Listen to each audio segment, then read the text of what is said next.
Tucker, llegan un poco más descansados a este juego. ¿Cómo eso puede llegar a tener impacto? Yeah, so we had a pretty tough 4-game stretch. Lost the Lions. We call it a mini bye after Thursday night football, and be able to get time to get our leg back underneath of ourselves. So, we're just looking to go in, remain consistent, focus on the details this week in practice, and try to get everyone healed up, get them back to face the Seahawks team. Esta ofensiva ha logrado anotar 30 puntos o más en los últimos 3 juegos, pero cuando se enfrentan ante una defensiva que ha logrado limitar a sus rivales a menos de 22 puntos los últimos 4 juegos, ¿la preparación cambia? I wouldn't say that our preparation changes in the face of our opponent. Regardless of what they do on defense, we're gonna game plan, everything around our playmakers, and we're gonna count on each other to make plays in the game, and that's just how it is week in and week out. Y recientemente te convertiste en miembro honorario de la tribu Cheyenne River Sioux. ¿Qué significa este honor para ti? ¿También usas esa bandera en tu casco? Yeah, so I was born and raised on the Cheyenne River Sioux tribe. My school was located on the reservation. Like almost all of my academics and athletics took place on the Cheyenne River Sioux tribe. So culturally, I might not have been invested entirely into the Lakota way of life, but the way that they have adopted me and always shown support of me and as well as my family throughout my entire career in adolescence through college and now here in the NFL, it's just outstanding feeling of support. And this last summer, they made me an honorary member through a proclamation, I felt like I had to represent in some way or another, and I had an opportunity. I think I might be the only, but Native American, my Cheyenne River Sioux tribe, the Lakota flag is on my helmet. Yeah. You're the only. You're the first NFL player to wear that flag proudly. Yeah. Recientemente también te hiciste viral por ese keep up que vimos ante los Lions y tuviste pues una muy buena respuesta. Descríbeme qué te motivó a hacer eso. I don't know. Some people think I'm just wired a little different. I just had an opportunity there where, we had an explosive play. We got the first down, but I had to sidestep an opponent and went in the air, and 2 of their guys used their momentum to put me back in the dirt. So I just, there was something about that play that, it was still a positive play just because I got smacked. I mean, that doesn't take anything away from it. So just in my head, I just thought like, get up now, get up. So I got up, and people seemed to like it, I guess. Y Shawn Michaels te dio un 10 de 10. ¿Veremos algún otro tipo de movimiento especial a lo largo de la temporada, en lo que queda? Exactly, yeah. Phone him right in the face, laugh at him. It was cool. Just when you see, I mean, not only just cross-platform of sports, but generational. He's much older than I am, and he, I mean, kind of a shout-out, but not really. It was cool, obviously, yeah. It was a cool moment. Any other moves that we may see down the line? We have 4 more games this season and hopefully more during the playoffs, right? Yeah. You're not going to give anything away, huh? No. Love it. Nuestra presentadora principal, Verónica, está casada con una estrella de la WWE, Finn Balor. ¿Lo conoces? ¿Sabes alguno de sus movimientos? Sadly, I'm not going to throw myself in the ring there. I don't keep up with what's going on. But I'm sure he's incredibly fit and active and could put me in a pretzel. Recientemente albergaste tu primer campamento juvenil. ¿Qué significa esto para ti? Yeah, just there's an impact I have on youth from South Dakota because I feel like I play a part of a bigger story rather than just, being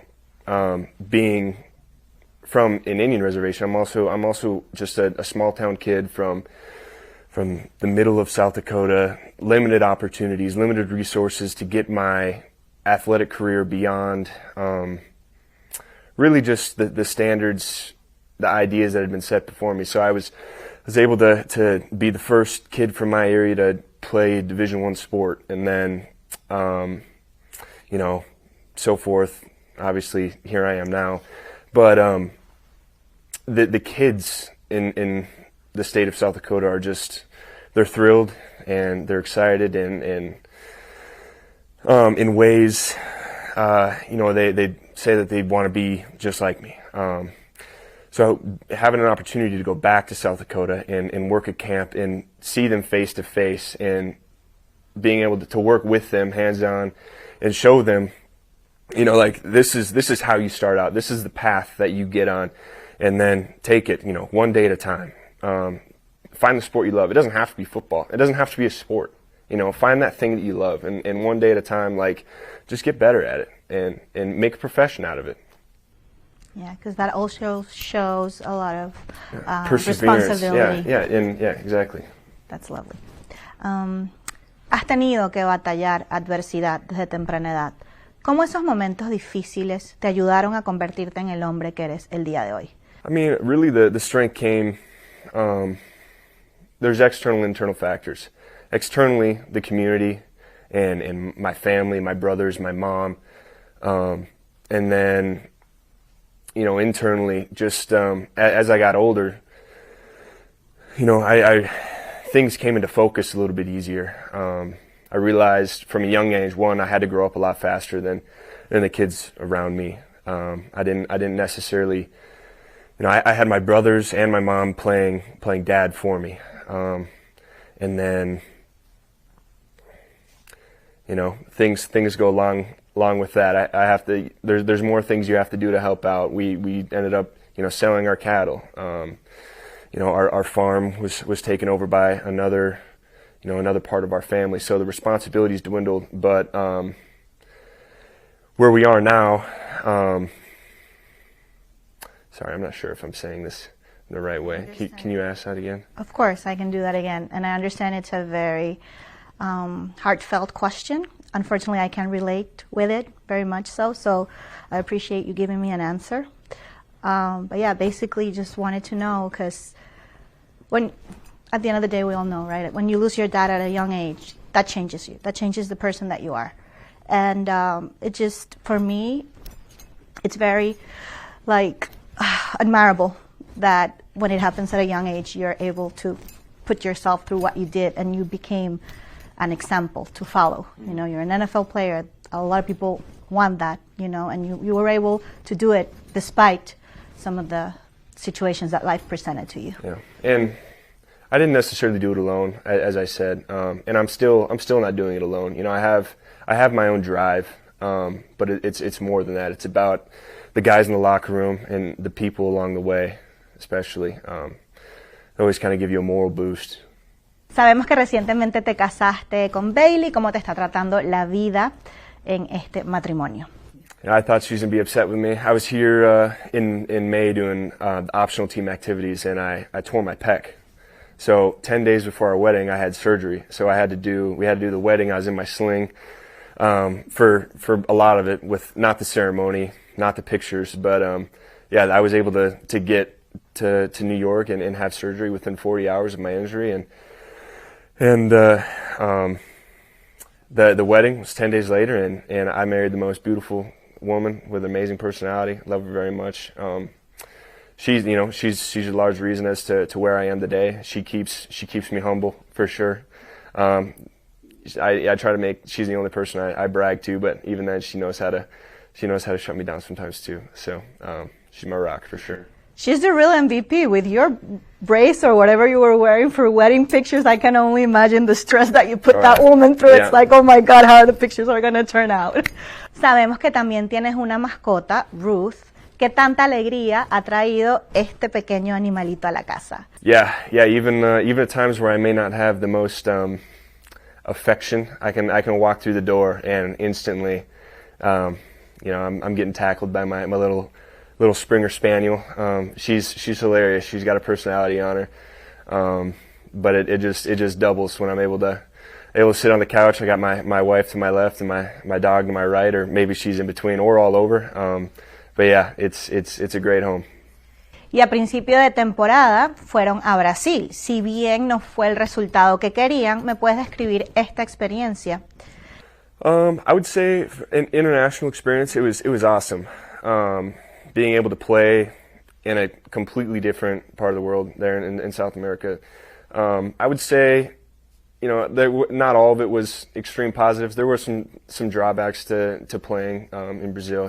The security, the restrictions, being locked into the hotel the whole time, but and maybe some of the travel. But I mean, that's to be expected. But I felt like we were, more so accommodated. It was definitely a unique experience. Looking forward to playing internationally again. Maybe not in Brazil next time, but maybe Mexico City or London or something like that would be awesome. Or Madrid. Yeah. Who knows? Let's go. Uh-huh. Estamos en este edificio icónico, así que te tengo que preguntar, cuando tuviste tu primer Lambeau Leap, ¿cómo se sintió? How did it feel? Well, my first one was down here in this corner, and it didn't count. I caught a ball in the flat, and I jumped over a guy, and I got into the end zone, and I got up on the Lambeau Leap, and I was having a great time, and deep down I knew I probably had stepped out of bounds, but I wasn't going to let that take me off the wall. So that was cool. Any chance you get really to get up on the wall, it's a lot higher of a jump than people realize. Sometimes you need to rely on the fans to pull you in, but and they do. And they do for sure. It's a great time. Love it. How about that second one, the one that did count? How was that one? Jeez, it was. I mean, every opportunity at Lambeau Leap is great. The fans here are just different. The feel here is different. I mean, even the stadium, it's bench style seating. People are packed in here and they're excited and they're loyal.